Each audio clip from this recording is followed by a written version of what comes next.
Hello mga ka-trending! Welcome back to ZK Trend. Usap-usapan ang naging birthday greetings ni Bel Mariano. Kalakip nga ang larawan nila ni Donnie sa social media. Marami kasi ang nag-question sa background music na ginamit ni Bel sa naturang post kasama nga si Donnie. Marami nga ang nagdadaw kay Bel nang dahil dito. At ito kasi ang nasabing lyrics sa background music ni Bel na About You.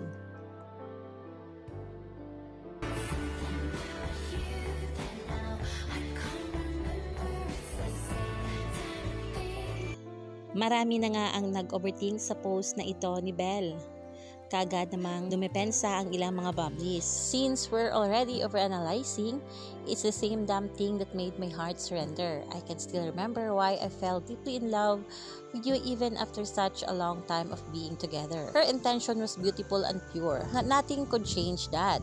#DonBel. At kantang About You, the song, lyric, and their meaning. About You is a sweet song about sensation you feel when you're deeply in love. In the lyrics, the singer describes how he still remembers why he loves that person and asks his girl, "Do you think I have forgotten?"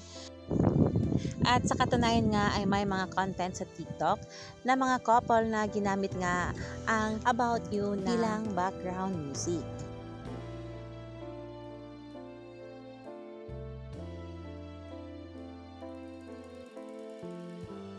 At bago pa man malagyan pa ng ibang meaning ang BG na ginamit nga ni Bel, pansinin nyo nga itong post ni Donnie na kung saan ang naturang BG na ginamit rin ni Donnie ay paborito nga ni Bel. Matatandaan nga sa TikTok live ni Bel ay sinabi nga nito na favorite niya ang kantang Bad Bunny at ito rin ang ginamit na BG sa naturang post ni Donnie sa kanyang Instagram account.